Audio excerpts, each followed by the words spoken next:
Bharatpur Rajasthan, Bharatpur Bharatpur. Next है रंगाथिट्टू पक्षी बिहार, मैसूर, रंगाथिट्टू पक्षी बिहार, रंगाथिट्टू पक्षी बिहार। यह वेदांतगल पक्षी बिहार, कांचीपुरम तमिलनाडु, कांचीपुरम कांचीपुरम। नेक्स्ट चलते हैं सुल्तानपुर पक्षी बिहार, गुरुग्राम, सुल्तानपुर पक्षी बिहार, गुरुग्राम हरियाणा, गुरुग्राम। सुल्तानपुर पक्षी बिहार, गुरुग्राम हरियाणा, गुरुग्राम। सलीम अली पक्षी बिहार, चिराओ, सलीम अली पक्षी बिहार, चिराओ। नेक्स्ट है कौंडिल्या, ठीक है, कौंडिल्या यह पक्षी बिहार, चित्तूर आंध्र प्रदेश, चित्तूर चित्तूर आंध्र प्रदेश, चित्तूर। चिल्का झील पक्षी अभयारण्य पुरी के पास, चिल्का झील पक्षी बिहार, यह पुरी उड़ीसा, पुरी। नेक्स्ट है वेम्बनाड पक्षी बिहार, कुमारकोम केरल, कुमारकोम। वेम्बनाड पक्षी बिहार, कुमारकोम, कुमारकोम। सलीम अली राष्ट्रीय पक्षी बिहार, श्रीनगर जम्मू कश्मीर, श्रीनगर। सलीम अली, ठीक है, सलीम अली यह राष्ट्रीय पक्षी अभयारण्य कहाँ पर, यह श्रीनगर, कहाँ पर। और सलीम अली पक्षी बिहार चिराओ, गोवा, चिराओ। याद रखिएगा कि सलीम अली राष्ट्रीय पक्षी बिहार अभयारण्य जो है श्रीनगर, कहाँ पर, श्रीनगर। और सलीम अली पक्षी बिहार चिराओ, गोवा, चिराओ। चलिए एक बार रिपीट, बुक को नहीं देखेंगे कोई लोग, ठीक है। बताएंगे घाना पक्षी बिहार, भरतपुर, भरतपुर। रंगाथिट्टू पक्षी बिहार, रंगाथिट्टू पक्षी बिहार, मैसूर, कर्नाटक, मैसूर। नेक्स्ट चलते हैं करें कि वेदांतगल पक्षी बिहार, कांचीपुरम, कांचीपुरम। मालापट्टी पक्षी बिहार, नेल्लौर आंध्र प्रदेश, नेल्लौर। सुल्तानपुर पक्षी बिहार, गुरुग्राम, गुरुग्राम। सलीम अली पक्षी बिहार, चिराओ, चिराओ। कौंडिल्य पक्षी बिहार, चित्तूर आंध्र प्रदेश, चित्तूर। चिल्का झील पक्षी बिहार, यह पुरी। नेक्स्ट है सलीम अली राष्ट्रीय पक्षी अभयारण्य, श्रीनगर, श्रीनगर, श्रीनगर। इसके बाद है भारत के अभयारण्य, भारत के लिए मानस जो है असम में, मानस, मानस, मानस। नमेरी असम, नमेरी। काजीरंगा असम, काजीरंगा, काजीरंगा। ओरांग राष्ट्रीय, ओरांग नामदफा अरुणाचल प्रदेश, नामदफा, नामदफा, नामदफा। पाकुई अरुणाचल प्रदेश, पाकुई, पाकुई। कमलांग अरुणाचल प्रदेश, कमलांग। बताएंगे मानस, मानस, मानस। नमेरी, नमेरी, नमेरी। ओरंग, ओरंग। यह नामदफा, नामदफा, नामदफा। पाकुई, पाकुई। कमलांग, कमलांग। नागार्जुन श्रीशैलम, नागार्जुन श्रीशैलम, नागार्जुन श्रीशैलम। वाल्मीकि बिहार, वाल्मीकि, वाल्मीकि, वाल्मीकि। चलिए मानस कहाँ पे, मानस, नमेरी, नमेरी। काजीरंगा, काजीरंगा, काजीरंगा। ओरंग, नामदफा, पाकुई, कमलांग, नागार्जुन सागर, वाल्मीकि, वाल्मीकि, वाल्मीकि। इंद्रावती छत्तीसगढ़, इंद्रावती, इंद्रावती, इंद्रावती, इंद्रावती। अर्चना कमार, अर्चना कमार, अर्चन कमार। उदंती सीता नदी, छत्तीसगढ़, उदंती सीता नदी, उदंती सीता नदी। गुरु यह घासीदास राष्ट्रीय उद्यान कहाँ पर, यह छत्तीसगढ़, गुरु घासीदास राष्ट्रीय उद्यान और जम्मू कश्मीर वन्य जीव अभयारण्य के संयुक्त क्षेत्र कोड। या छत्तीसगढ़ कहाँ पड़ता है? चलिए एक बार रिपीट करते हैं, बताएंगे नमेरी कहाँ पर? नामदाफा, अरुणाचल प्रदेश, अरुणाचल, इंद्रावती, अचन कमार,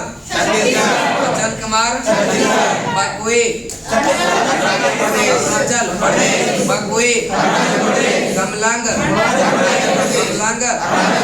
नागार्जुन श्रीशैलम, वाल्मीकि, सीता नदी, सीता नदी, वाल्मीकि, ओरंग, काजीरंगा, नेमेरी, कमलांग,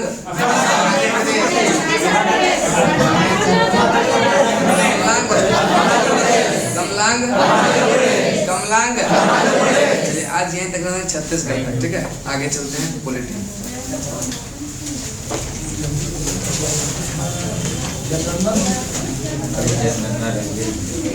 जनगणना नहीं,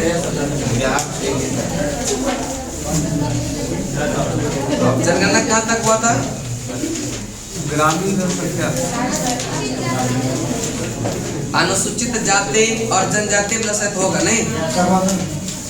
चलिए करें कि सर्वाधिक अनुसूचित यानी कि एससी जनसंख्या प्रतिशत वाला जो राज्य है, यह सबसे ज्यादा प्रतिशत की बात करते हैं। यह कहाँ पर? पंजाब। कहाँ पर? पंजाब। पंजाब में 31.9%। कितना है? 31.9% एससी जनजाति। कौन सा? एससी। और दूसरा स्थान पर हिमाचल प्रदेश, तीसरा पर है पश्चिम बंगाल। यानी कि सर्वाधिक एससी या जनसंख्या प्रतिशत वाला राज्य कौन सा? और अगर पूछे कि सर्वाधिक अनुसूचित जाति एससी जो है, यह जनसंख्या सबसे ज्यादा कहाँ पर है? उत्तर प्रदेश में। लेकिन परसेंटेज के मामला में यह प्रथम स्थान किसका? किसका है? परसेंटेज में सबसे ज्यादा एससी किस राज्य में? और अगर जनसंख्या में पूछे तो वह कहाँ पर? उत्तर प्रदेश। उत्तर। नेक्स्ट है नागालैंड एवं अरुणाचल प्रदेश में कोई भी यह एससी निवास नहीं करते। नागालैंड एवं अरुणाचल प्रदेश, नागालैंड एवं अरुणाचल प्रदेश में कोई एससी निवास नहीं करते, कोई एससी निवास। उसके बाद है सर्वाधिक अनुसूचित जनजाति यानी कि एसटी जनसंख्या वह वाले राज्य कौन सा? मध्य प्रदेश। सर्वाधिक जो है यह एसटी जनसंख्या जो है यह सब कहाँ का है? सब ज्यादा मध्य प्रदेश में। कहाँ पर? दूसरा स्थान महाराष्ट्र का, दूसरा स्थान, और तीसरा है उड़ीसा। तीसरा सर्वाधिक अनुसूचित जाति यानी जनजाति यानी कि एसटी। एसटी जो है सबसे अधिक संख्या में कहाँ पर? यह मध्य प्रदेश में। कहाँ पर? और दूसरा स्थान और तीसरा स्थान। उसके बाद झारखंड में अनुसूचित जनजाति एसटी जनसंख्या के मामले में छठे स्थान पर। कितने स्थान पर है? कि सर्वाधिक अनुसूचित जनजाति यानी एसटी जनसंख्या प्रतिशत वाले यह 5 राज्य घटते क्रम में, यानी कि सबसे ज्यादा एसटी का प्रतिशत के मामले में कौन है? मिजोरम में 94.4%। कितना? 94.4% मिजोरम में यह एसटी जनजाति निवास करती है। कौन सा? एसटी। अगर पूछेगा कि एससी का सर्वाधिक परसेंट कहाँ पर है? पंजाब में। एससी का सर्वाधिक जनसंख्या कहाँ पर? अगर पूछेगा एसटी का सर्वाधिक जनसंख्या कहाँ पर? एसटी का प्रतिशत में सबसे ज्यादा कहाँ पर? मिजोरम में। कहाँ पर? और नागालैंड अरुणाचल प्रदेश में एससी निवास करती है क्या? नहीं करती है। नागालैंड में कोई एससी जनजाति निवास नहीं करती। उसके बाद है हरियाणा एवं पंजाब में कोई अनुसूचित जनजाति यानी कि एसटी निवास नहीं करती। हरियाणा और पंजाब में कोई एसटी निवास नहीं करते। उसके बाद है केंद्र शासित प्रदेश का यह क्या है? इसको करवा के छोड़ देंगे, कल करवा देंगे इसको। इतना याद हुआ ना? सबसे ज्यादा एससी का प्रतिशत कहाँ पर? सबसे ज्यादा एससी का संख्या, सबसे ज्यादा एसटी प्रतिशत में कौन सा? और सबसे ज्यादा एसटी की जनसंख्या एमपी। कहाँ पर? नागालैंड एवं अरुणाचल प्रदेश में कोई जो है यह एसटी निवास, और हरियाणा और पंजाब में कोई। उसके बाद है यह केंद्र शासित प्रदेश वाला कल करवा देंगे। आपका क्या हो जाएगा, क्या जनगणना आता, बहुत जनगणना किए हैं क्या। चलिए इसके बाद है आपका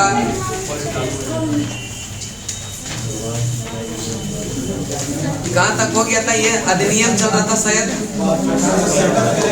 1876 से लगा 73।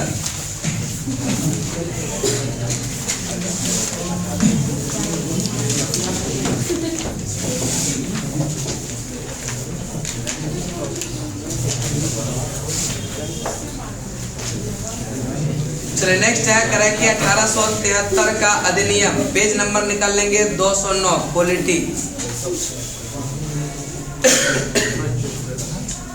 1873 का अधिनियम करें। इस अधिनियम के द्वारा यह उपबंध किया गया कि ईस्ट इंडिया कंपनी को किसी भी समय भंग किया जा सकता है, किसी भी समय भंग किया जा सकता है।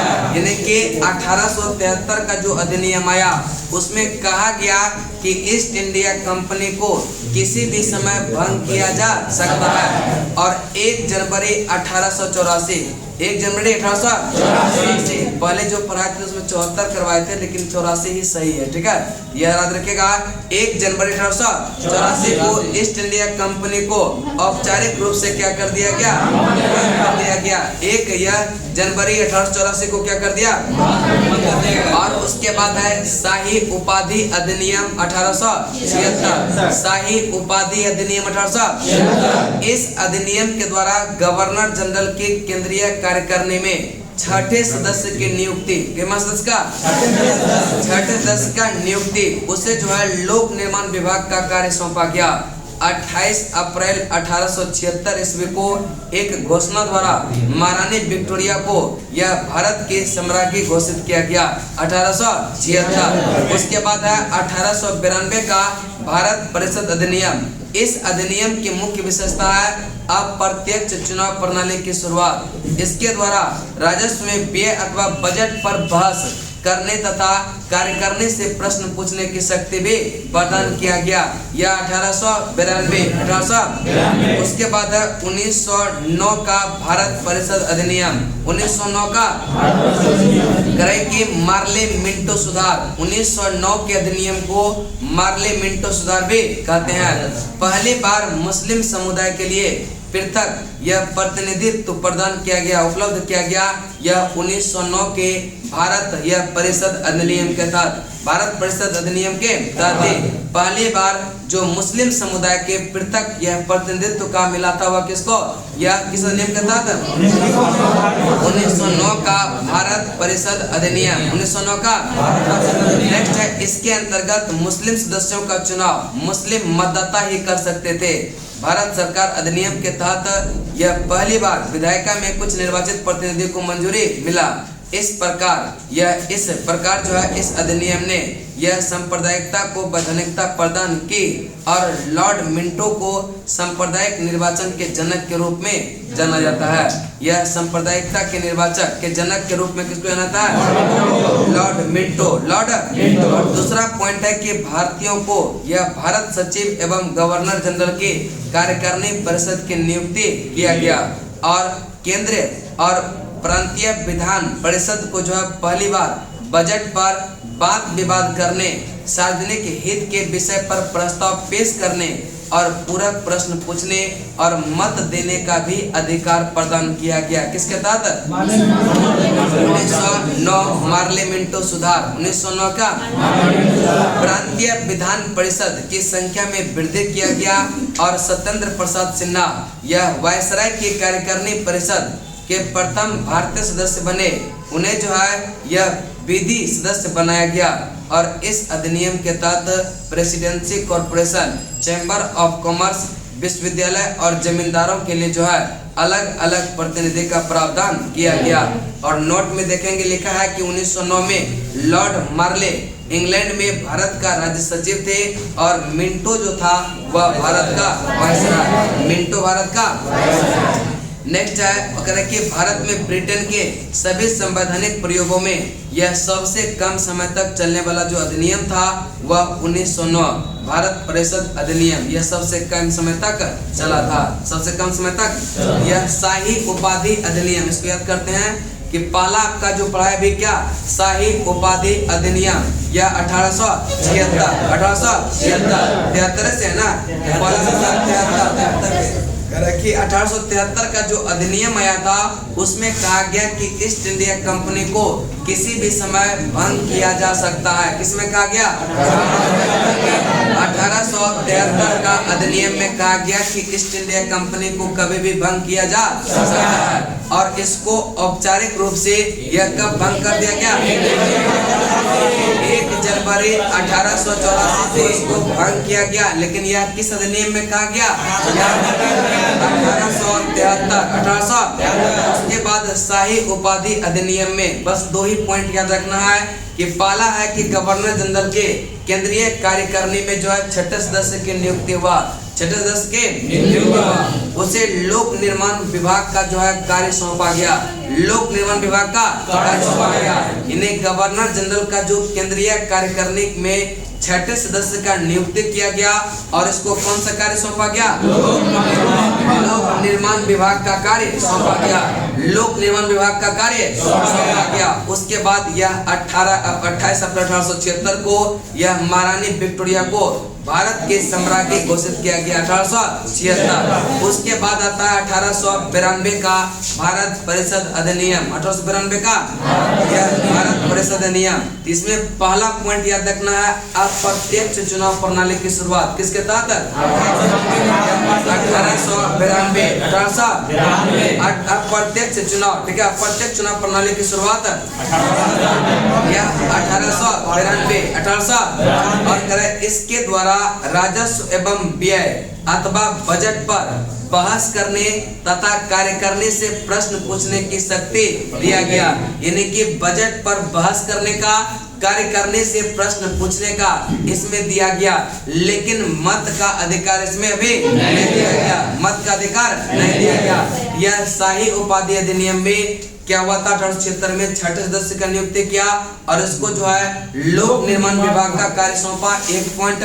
दूसरा पॉइंट था कि यह महारानी विक्टोरिया को भारत की सम्राज्ञी घोषित किया, और 1892 में 2 पॉइंट।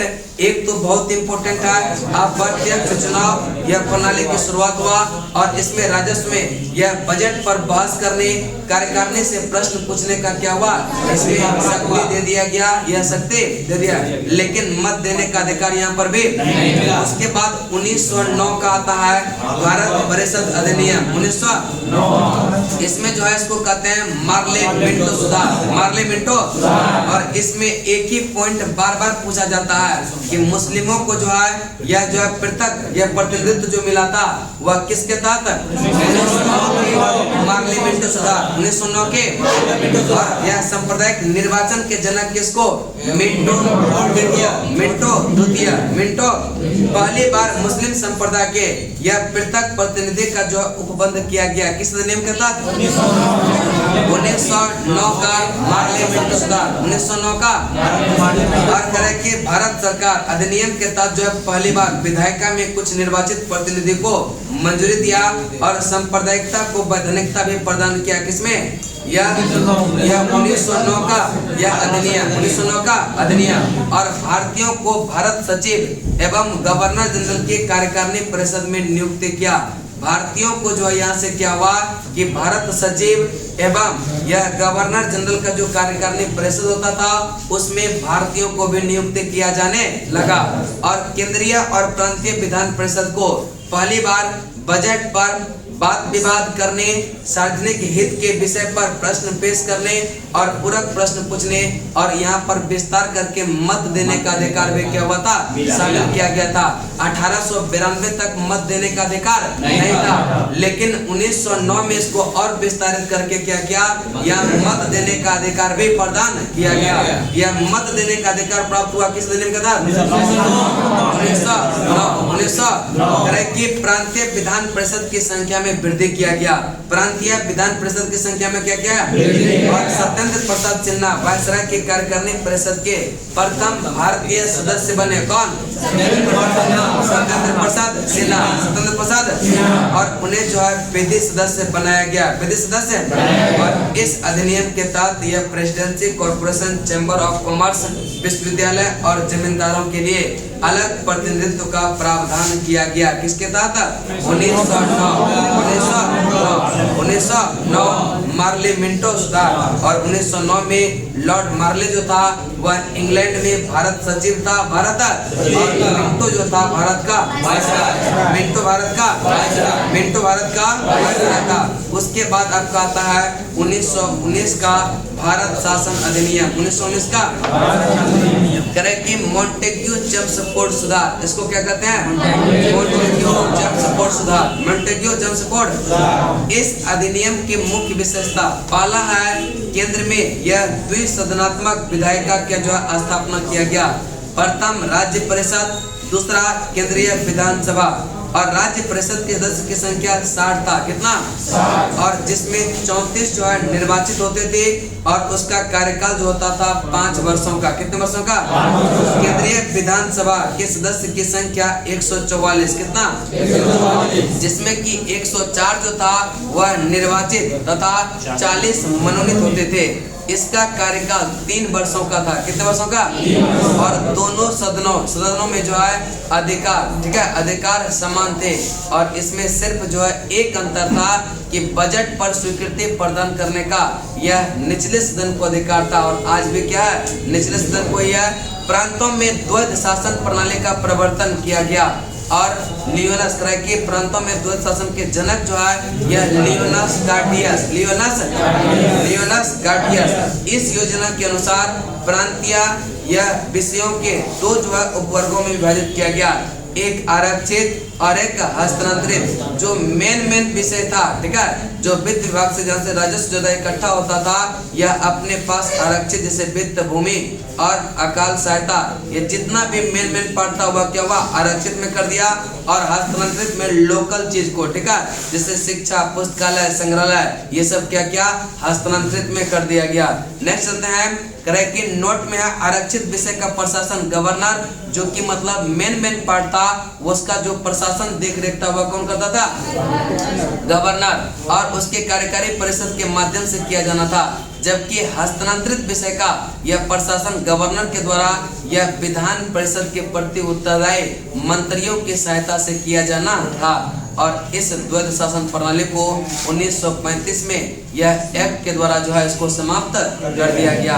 उसके बाद है भारत सचिव के अधिकार दिया गया कि वह भारत में महालेखा परीक्षक की नियुक्ति कर सकता है। भारत सचिव को यह अधिकार दिया गया कि वह भारत में जो है महालेखा परीक्षक की नियुक्ति कर सकता है। यह किसके तहत दिया गया? यह 1919 भारत सचिव को यह अधिकार दिया गया कि वह भारत में जो है यह महालेखा परीक्षक की नियुक्ति कर सकता है। किस अधिनियम के तहत? 1919। और इस अधिनियम ने भारत में जो है एक लोक सेवा आयोग के गठन का प्रावधान किया। यानी कि यह करे कि भारत में एक लोक सेवा आयोग का गठन का प्रावधान जो हुआ वह किस अधिनियम के तहत?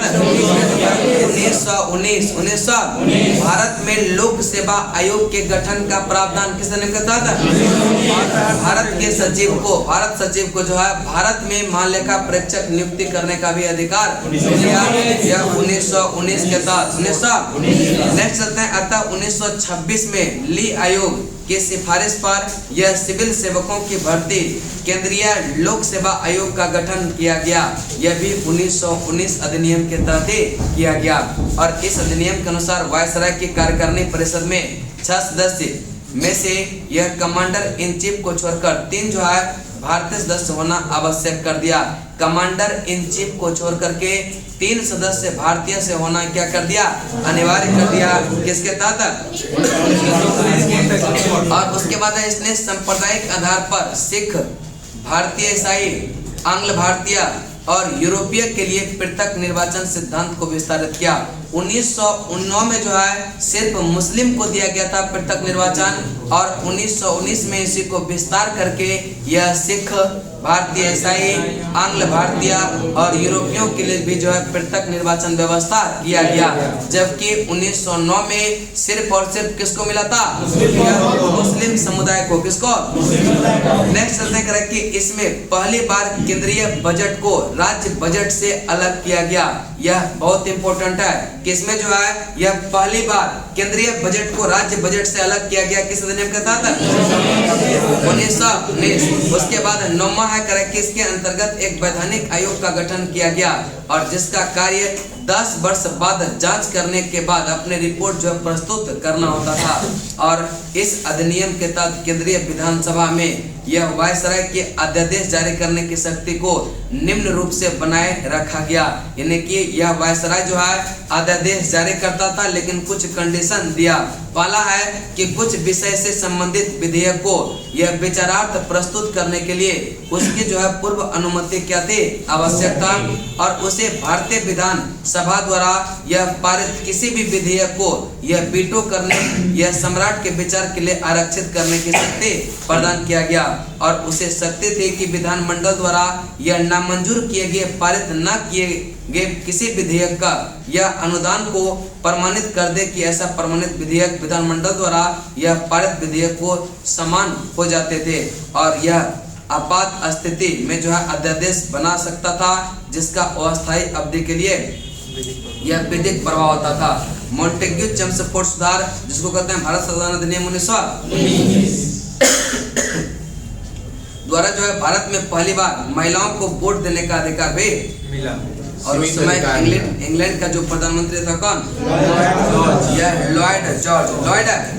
अब देखिए 1919 की बात करते हैं। 1919 का भारत शासन अधिनियम, इसको कहते हैं मॉन्टेग्यू चेम्सफोर्ड। मॉन्टेग्यू चेम्सफोर्ड कि केंद्र में द्विसदनात्मक, देखिए यहाँ एक होता है केंद्र में द्वैध शासन, यह 1935, लेकिन केंद्र में सही है 1935। और केंद्र में द्विसदनात्मक का मतलब 2 सदन की बात कर रहा है, ठीक है, उच्च सदन और जब केंद्र में द्विसदनात्मक की बात कर रहा है, इसका मतलब कि 1919 केंद्र में जो है द्विसदनात्मक विधायक की स्थापना जो हुआ था वह किस अधिनियम के तहत?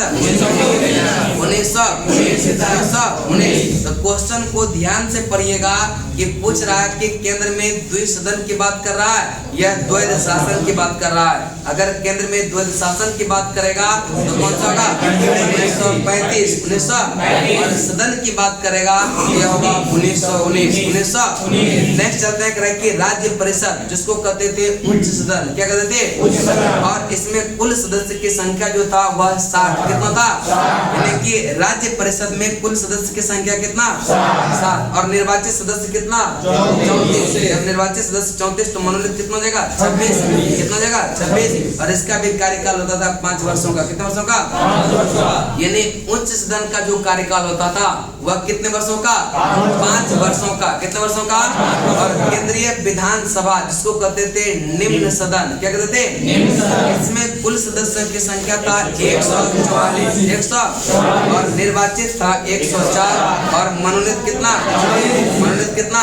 और इसका कार्यकाल जो था 3 वर्ष का। कितने वर्ष का? 3 वर्ष का। यानी उच्च सदन का कार्यकाल 5 वर्ष का और निम्न सदन का कार्यकाल। दोनों सदनों का अधिकार समान था, लेकिन बजट पर स्वीकृति किसके अधिकार था? निचले सदन का। किसका? निचले सदन का। प्रांतों में द्वैध शासन प्रणाली का प्रवर्तन किया गया। यह किसके तहत? 1919। यह प्रांतों में द्वैध शासन 1919। प्रांतों में द्वैध शासन यह, और प्रांतों में द्वैध शासन का जनक अगर पूछेगा लियोनास कार्टियस। उसके बाद है प्रांतीय विषयों को यह 2 भागों में बांटा गया, एक है आरक्षित और एक है हस्तांतरित। आरक्षित में मेन पार्ट को रखा गया और उसको गवर्नर अपने अधीन रखा था। और जो लोकल पार्ट था वह क्या क्या था, मंत्री परिषद को दे दिया था। ठीक है, यह क्या हो गया, मेन पार्ट जितना था वह क्या था, यह अपने पास रखा हुआ था। कौन, गवर्नर जनरल के नियंत्रण में रखा गया था। उसके बाद आपका यह करे कि इस द्वैध शासन प्रणाली को जो 1919 में प्रांत में द्वैध शासन लगाया गया था, यह क्या कर लिया, 1935 अधिनियम के तहत प्रांतों में खत्म करके उसको क्या कर दिया, केंद्र में लागू कर दिया। भारत सचिव को अधिकार दिया गया कि वह भारत के महालेखा परीक्षक की नियुक्ति कर सकता है। किस अधिनियम के तहत, 1919 यह करे कि भारत सचिव को यह अधिकार दिया गया कि वह भारत में जो है यह नियंत्रक एवं महालेखा परीक्षक की नियुक्ति कर सकता है। यह किस अधिनियम के तहत, 1919 पहली बार भारत में लोक सेवा आयोग का जो गठन हुआ था, यह भी 1919 अधिनियम के तहत, और इसमें एक ली आयोग आया था 1926 में। 1926 में ली आयोग की सिफारिश पर सिविल सेवकों की भर्ती, ठीक है, सिविल सेवकों की भर्ती के लिए जो है केंद्रीय लोक सेवा आयोग का गठन किया गया। उसके बाद वायसराय की कार्यकारिणी परिषद को यह 6 सदस्यों में एक कमांडर इन चीफ तो था ही, और 3 जो है यह क्या कर दिया, भारतीय होना अनिवार्य कर दिया। भारतीय होना, देखिए कमांडर इन चीफ को छोड़कर इसमें 3 सदस्य भारतीय होना अनिवार्य कर दिया। यह भी किस अधिनियम के तहत, 1919। अब सांप्रदायिक आधार पर जो 1909 में सिर्फ मुस्लिम समुदाय को मिला था, यहाँ पर उसको और विस्तारित किया गया, और इसमें सिख या आंग्ल भारतीय और यूरोपियों के लिए भी पृथक निर्वाचन सिद्धांत को क्या कर दिया, विस्तारित किया गया। पहली बार केंद्रीय बजट को राज्य बजट से अलग किया गया। किस अधिनियम के तहत, 1919। और एक वैधानिक आयोग का गठन किया गया, और 10 वर्ष के बाद जो है अपने जांच रिपोर्ट प्रस्तुत किया करता था। उसके बाद केंद्रीय विधानसभा में वायसराय के अध्यादेश जारी करने की भी शक्ति के रूप में बनाए रखा गया, लेकिन इसमें कुछ कंडीशन दिया हुआ था। उसके बाद आपका आता 1935 का यह भारत शासन अधिनियम। भारत शासन। नेक्स्ट चलते हैं आपका 1935 का भारत शासन अधिनियम।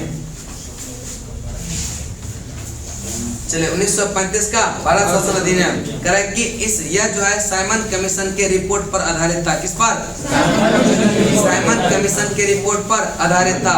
और 1935 के अधिनियम में 321 अनुच्छेद और 10 अनुसूचियां, कितना,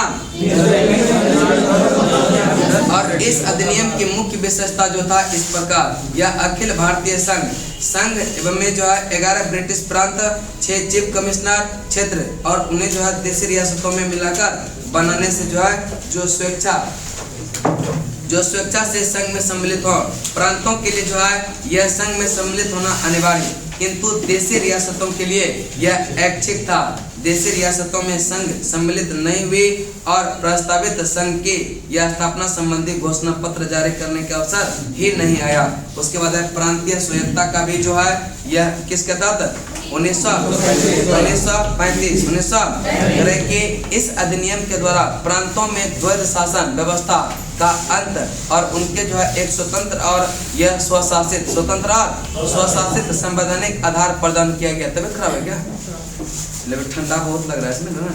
चल नेक्स्ट होता है केंद्र में द्वैध शासन की स्थापना। केंद्र में द्वैध शासन की स्थापना, इस अधिनियम में विधायी शक्तियों के केंद्र और प्रांतीय विधानमंडल के बीच विभाजित किया गया, और इसके तहत परिसंघ सूची और प्रांत सूची और कौन सा संवर्ती सूची, जो अभी अनुसूची किसमें है, यह संघ सूची, राज्य सूची और संवर्ती सूची, यह अभी किस सूची में है, यह अनुसूची 7 में है। ठीक है, उसमें जो है यह कितना 3 को बनाया गया, संघ सूची, राज्य सूची और संवर्ती सूची। संघ सूची में यह कानून बनाता है केंद्र सरकार, राज्य सूची में केंद्र सरकार, राज्य सरकार, और संवर्ती सूची में दोनों। लेकिन अगर जो है देश के हित में हो तो क्या हो सकता है, दोनों का जो है यह कानून का विषय सेम हो तो क्या होगा, वह केंद्र सरकार का मान्य होता है। राज्य सूची पर केंद्र सरकार कानून बना सकता है जब वह देश के हित में हो। तो नेक्स्ट चलते हैं कि परिसंघ सूची के विषय पर यह परिसंघ विधानमंडल को विधान बनाने की अनन्य शक्ति। और इस सूची में विदेशी कार्य, करेंसी और मुद्रा, नौसेना, यह सेना, वायुसेना, जनगणना जैसे विषय थे। प्रांतीय सूची के जो है विषय पर यह प्रांतीय विधानमंडल के अनन्य अधिकारिता, यानी कि इस सूची में वर्णित विषय प्रांतीय विधानमंडल को कानून बनाने का अधिकार था। और प्रांतीय सूची के कुछ विषय पुलिस, प्रांतीय लोक सेवा और यह शिक्षा। संवर्ती सूची के विषय पर परिसंघ एवं जो है प्रांतीय विधानमंडल दोनों जो है यह विधान बनाने के लिए सक्षम थे। संवर्ती सूची के कुछ विषय जैसे कि दंड विधि प्रक्रिया, सिविल प्रक्रिया, विवाह और यह विवाह विच्छेद, ये सब किस में आता है? संवर्ती सूची। करे कि ऊपर जो है उल्लिखित उपबंध के अधीन वे, ठीक है, ऊपर जो है उल्लिखित अधीन के ये किसी भी विधानमंडल को ये दूसरे शक्ति का जो है अतिक्रमण करने का अधिकार नहीं था। और लेकिन जो है वायसराय द्वारा आपात की घोषणा किए जाने पर परिसंघ विधानमंडल को यह प्रांतीय सूची विषय के विधान बनाने की शक्ति दिया गया। और करे कि दो जो है प्रांतीय विधानमंडल को अनुरोध पर भी यह परिसंघ विधानमंडल प्रांतीय विधानमंडल के विषय में विधान बना सकती थी। पर संवर्ती सूची के यह विषय पर परिसंघ विधि यह प्रांत की विधि पर अभिभावी होती थी। और इस अधिनियम में जो है अवशिष्ट विधायी शक्ति जो है वह किसको? यह वायसराय को। किसको? उसके बाद 1935 के अधिनियम के बारे में नेहरू एवं अंबेडकर की उक्तियां, गुलामी का अधिकार पत्र और एक कार्य जिसमें ब्रेक तो है लेकिन अंबेडकर ने कहा था कि मुझे इस आरोप से संबंध में क्षमा नहीं मांगनी चाहिए कि संविधान के प्रारूप में गवर्नमेंट ऑफ इंडिया एक्ट 1935 के बड़े भाग को पुनः उत्पादित। नेक्स्ट चलते हैं आपका संघीय न्यायालय की स्थापना जो किया गया 1935 अधिनियम के तहत 1900 और ब्रिटिश संसद की सर्वोच्चता, यानी कि इस अधिनियम में किसी भी प्रकार के परिवर्तन का अधिकार जो है वह ब्रिटिश संसद के ही पास था। किसके पास था? और प्रांतीय विधानमंडल और संघीय व्यवस्थापिका इसमें किसी प्रकार के परिवर्तन नहीं कर सकती थी। कोई भी प्रकार के परिवर्तन करेगा इसका जो शक्ति प्राप्त था वह ब्रिटिश संसद को है। किसको? भारत परिषद का अंत करा। इस अधिनियम के द्वारा भारत परिषद का क्या कर दिया गया? सांप्रदायिक निर्वाचन पद्धति का विस्तार। संघीय तथा प्रांतीय व्यवस्थापिका में यह विभिन्न कह रहा है संप्रदायों को जो है प्रतिनिधित्व देने के लिए सांप्रदायिक निर्वाचन पद्धति को जारी किया गया और उसका विस्तार दलित जाति, महिला और मजदूर वर्ग तक किया गया। और इस अधिनियम में प्रस्तावना का अभाव था। प्रस्तावना का इसके द्वारा बर्मा भारत से अलग कर दिया गया। अदन को इंग्लैंड के जो औपचारिक कार्यालय के अधीन कर दिया गया और बरार को मध्य प्रांत में क्या कर दिया? शामिल कर दिया। इसके अंतर्गत जो इम्पोर्टेंट है वो सारा याद करवा देंगे, ठीक है, बस था नहीं कुछ, ठीक है, इसलिए करवा दिए, ठीक है। इसके अंतर्गत देश के मुद्रा और साख पर नियंत्रण के लिए भारतीय रिजर्व बैंक की भी स्थापना किया गया। इसने मताधिकार का विस्तार किया और 10% जनसंख्या को यह मत अधिकार मिला। कितना परसेंट को? उसके बाद 1947 का भारत का स्वतंत्रता अधिनियम। अब देखिए 1935 वाला याद कर लेते हैं थोड़ा सा, ठीक है, थोड़ा सा लंबा हो गया क्या? चले बताएंगे। करें कि 1935 के अधिनियम में यह जो है अनुच्छेद कितना था? अनुच्छेद कितना? अनुच्छेद कितना? अनुच्छेद कितना? अनुसूची कितना? अनुसूची अखिल भारतीय संघ का जो स्थापना किया गया वह किस अधिनियम के तहत? 1935 अखिल भारतीय संघ की स्थापना किसके तहत? 1935 के जो अधिनियम था उसमें प्रस्तावना का अभाव था। प्रस्तावना का प्रांतों में द्वैध शासन व्यवस्था का अंत किया गया। किस अधिनियम के तहत? प्रांतों में द्वैध शासन व्यवस्था का अंत किया गया। किस अधिनियम के तहत? केंद्र में जो है द्वैध शासन का स्थापना किया गया 1935। केंद्र में द्विसदनात्मक अगर पूछेगा तो क्या हो जाएगा? और यह केंद्र में द्वैध शासन कहेगा तो क्या हो जाएगा? 1935 केंद्र में जो है द्वैध शासन की स्थापना किया गया 1935। और इसी के तहत 1935 के तहत ही परिसंघ सूची, प्रांतीय सूची और संवर्ती सूची। प्रांतीय सूची में क्या होता था? प्रांत सरकार उस पर कानून बनाता था। परिसंघ सूची में केंद्र सरकार जो अभी है और यह संवर्ती में दोनों बना सकता था। नेक्स्ट है कि अवशिष्ट विधायी शक्ति किसको दिया गया? यह वायसराय को किसको? वायसराय किसको? अवशिष्ट विधायी शक्तियां किसको? अवशिष्ट विधायी शक्तियां। संघीय न्यायालय का स्थापना यह 1935 में, यह अधिनियम के तहत 1937 में 1 अक्टूबर 1937 को यह संघीय न्यायालय का स्थापना किया गया। कब? 1 अक्टूबर 1900। और न्यायालय से संबंधित जो अंतिम शक्ति प्राप्त था वह प्रिवी काउंसिल लंदन को किसको? न्यायालय से संबंधित अंतिम शक्ति किसको प्राप्त था? Privy council London. Privy council Bharat के सर्वोच्च न्यायालय के रूप में जाना लगा था। यह 28 जनवरी 1950 से 28 जनवरी 1950। इसके पहले वह संघीय न्यायालय के नाम से जाना जाता था और इसके बाद 28 जनवरी 1950 से यह क्या हो गया? भारत का सर्वोच्च न्यायालय। भारत का और ब्रिटिश संसद की सर्वोच्चता का मतलब होता है किसी भी प्रकार का अगर परिवर्तन का आधार होता था वह किसके पास अधिकार होता था? संसद का। ब्रिटिश संसद। एक बार रिपीट बताएंगे। भारत शासन अधिनियम के अनुसार जो है अनुच्छेद कितना? 1935 अधिनियम के तहत अनुच्छेद कितना? अनुसूचियां। अखिल भारतीय परिषद संघ का जो है निर्माण जो किया गया, गठन किया गया किस अधिनियम के तहत? 1935। और भारत परिषद का अंत किया गया 1935 में। यह द्वैध शासन समाप्त किया गया और केंद्र में द्वैध शासन किस अधिनियम के तहत? 1900। और इसी के तहत तीनों सूची का निर्माण किया गया। परिसंघ सूची, यह प्रांतीय सूची और संवर्गीय सूची किसके तहत? 1935। और तरह की अवशिष्ट विधायी शक्तियां किसको प्राप्त था? जनरल किसको? वायसराय को। किसको था? और अवशिष्ट विधायी शक्ति किसको प्राप्त था? संघीय न्यायालय की स्थापना जो हुआ था किस अधिनियम के तहत?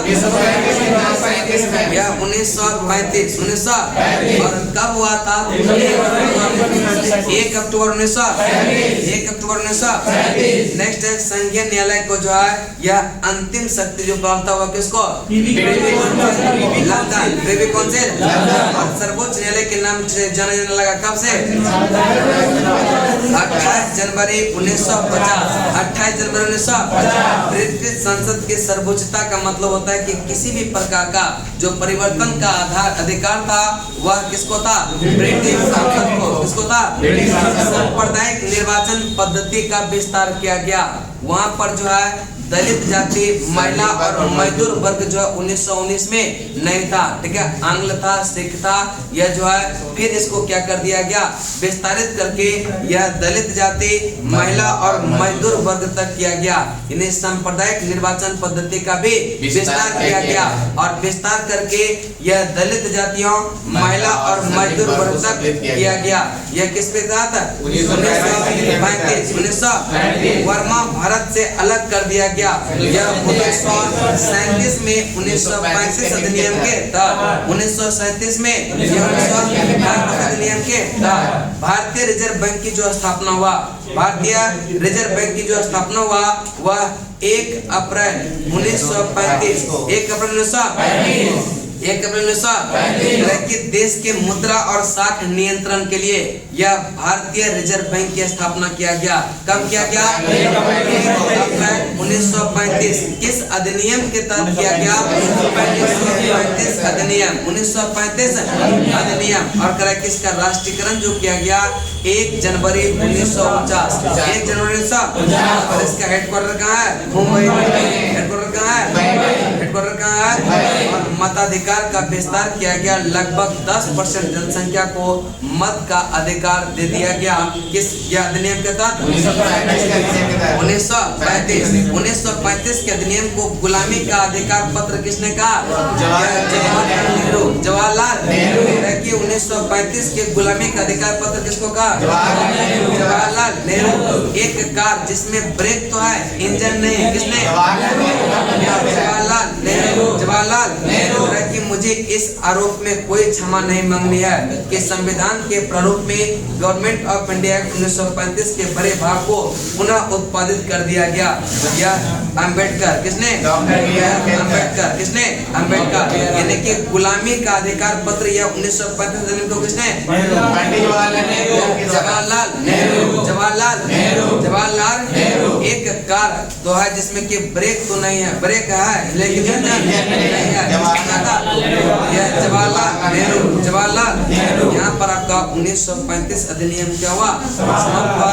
उसके बाद आजादी आज नहीं करवाएंगे, समझ ना, आजादी कल होगा, जो कि जो है 1947 का भारत स्वतंत्रता अधिनियम। कुछ है नहीं, बस एक ही पॉइंट याद करना है। यह 1947 अधिनियम के तहत क्या हुआ? या आजाद हो गया, ठीक है, बस हो गया, खत्म। क्या चलिए उसके बाद जो है यह बैंकों का राष्ट्रीयकरण 1 जनवरी 1949, ठीक है, 1 जनवरी 1949, ठीक है, 1 जनवरी 1949 का जो है इसका राष्ट्रीयकरण किया गया। अब थोड़ा सा क्वेश्चन पूछ ले क्या? पहले अधिनियम से ही पूछ लेते हैं, ठीक है।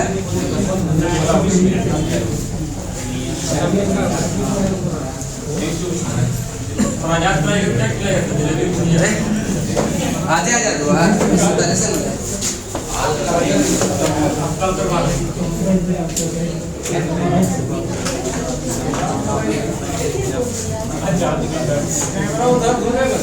घुमाइए उसको।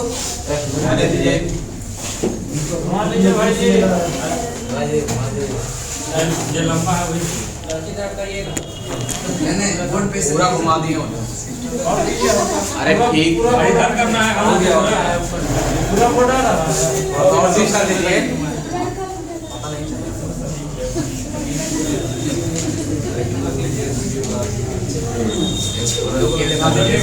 इसमें देखिए हारिएगा तो ऑनलाइन बेइज्जती होगा, समझ लो ना।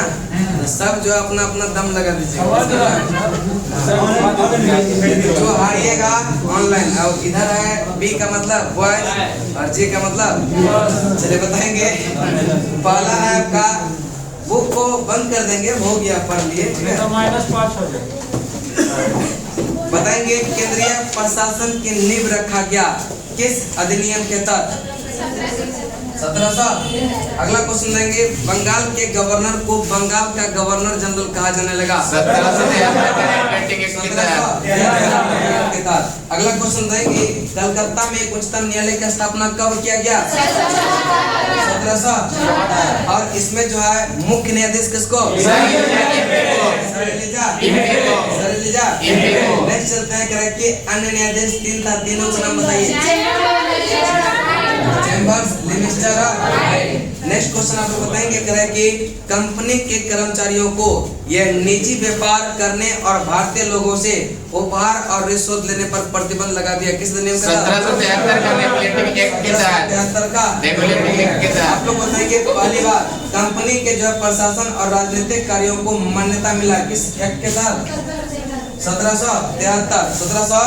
अगला क्वेश्चन देंगे कंपनी के अधिकार या व्यापारिक अधिकार को पूर्णतः समाप्त किया गया किस अधिनियम?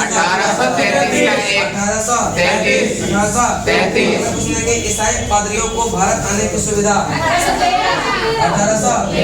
आप लोग बताएंगे बंगाल के गवर्नर जनरल को भारत का गवर्नर जनरल 1800। अगला क्वेश्चन देंगे दास प्रथा का जो अंत हुआ था वह कब हुआ था?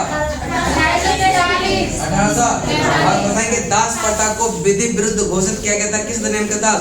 1833 के 1833 के अधिनियम के तहत। और 10 वर्ष के बाद इसको क्या कर दिया गया? 1843 अगला क्वेश्चन कर दिया गया कि दास प्रथा का जो अंत हुआ था वह किसके काल में? लॉर्ड एलनबरो के काल में। बताएंगे प्रथम भारत का जो प्रथम गवर्नर जनरल हुआ कौन हुआ? Lord William Bentinck. बताएंगे बंगाल का प्रथम गवर्नर कौन था? रॉबर्ट। बंगाल का अंतिम गवर्नर कौन था? बंगाल का यह अंतिम गवर्नर जनरल कौन था? Lord William Bentinck. Lord William.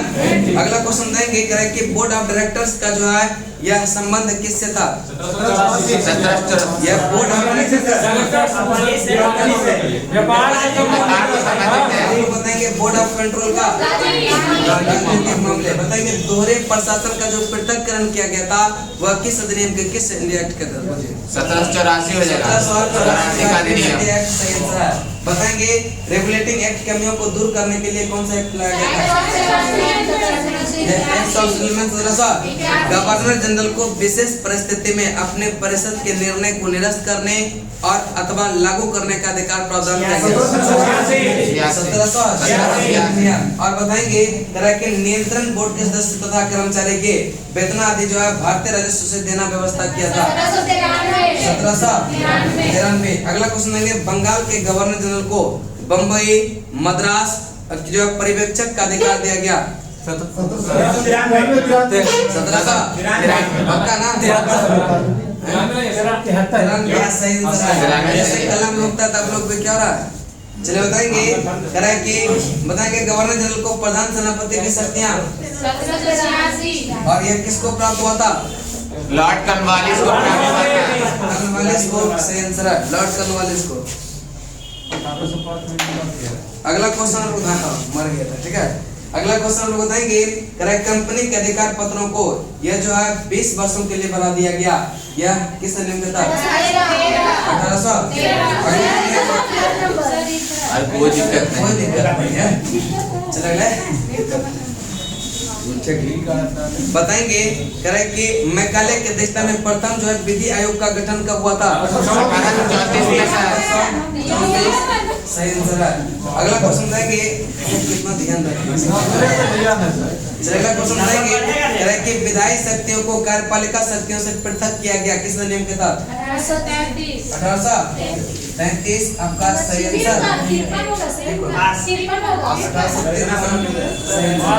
अगला क्वेश्चन हम लोग बताएंगे करे कि विधि निर्माण हेतु भारतीय केंद्रीय विधान परिषद की स्थापना किया गया किस नियम के तहत? 1853। सही आंसर है। बताएंगे करे कि 1853 अधिनियम के तहत 6 नए पार्षद जोड़े गए, इसको क्या कहा गया? विधान पार्षद कहा गया। अगला क्वेश्चन आप लोग बताएंगे भारत का शासन जो है कंपनी से लेकर सीधे ब्रिटिश क्राउन के हाथों में सौंपा गया 1858 का अधिनियम। बताएंगे मुगल सम्राट के पद को समाप्त कर दिया गया। नेक्स्ट क्वेश्चन आप लोग बताएंगे भारत के गवर्नर जनरल का नाम बदलकर क्या कर दिया गया? और भारत का प्रथम वायसराय कौन हो गया? और भारत का अंतिम गवर्नर जनरल कौन? Lord Canning. थोड़ा सा पूछ लेते हैं किसी ज्योग्राफी से, ठीक है। चलिए पहला क्वेश्चन आप लोग बताएंगे करे कि शहरी क्षेत्र में न्यूनतम साक्षरता वाला राज्य कौन सा? पास है। पास के बाद उत्तर प्रदेश होगा। अगला क्वेश्चन हम लोग बताएंगे देश में अब तक पूर्ण साक्षर घोषित किया गया केरल को, किसको? अगला क्वेश्चन बताएंगे करे कि अनुसूचित जनजाति यानी कि एसटी का लिंगानुपात जो 2011 के अनुसार कितना है?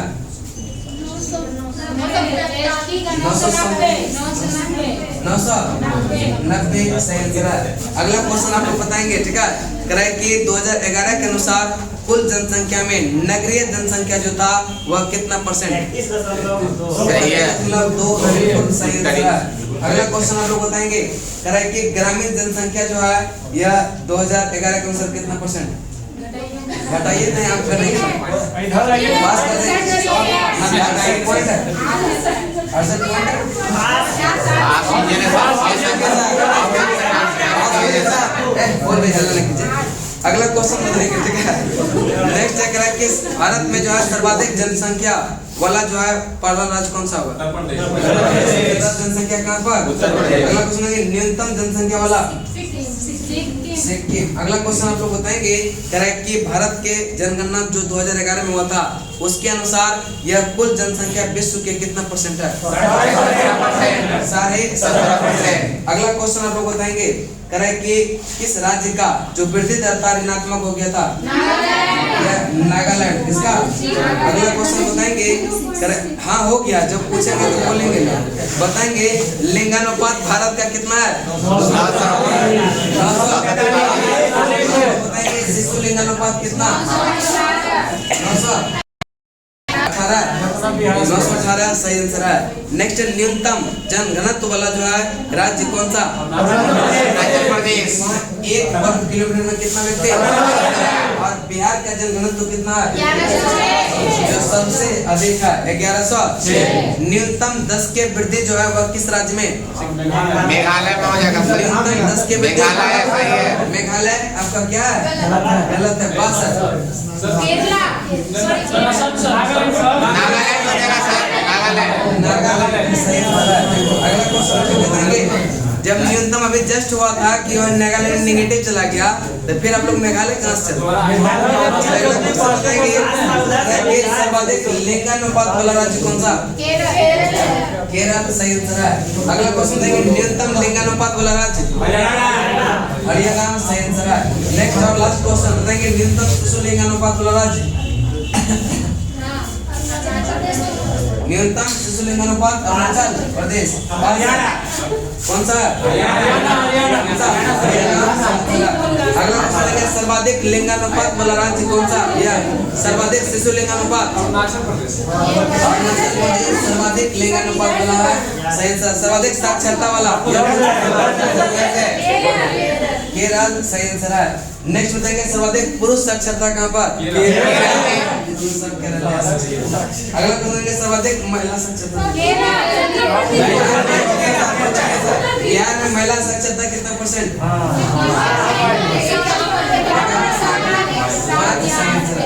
अगला क्वेश्चन बताएंगे कि सर्वाधिक ग्रामीण लगता है गलती बताएंगे क्या?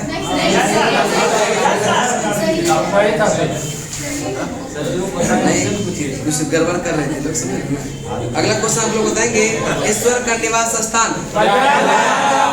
बढ़िया सही आंसर है। चलिए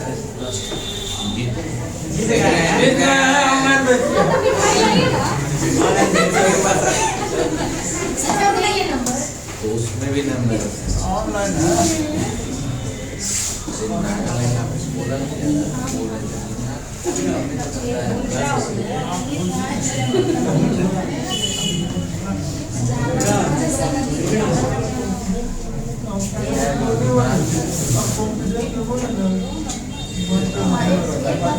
हो गया आज का विजेता। वीडियो बंद हो गया? चल रहा है ना? तो निर्धारित समय से बंद होगा, समझ रहे हो ना?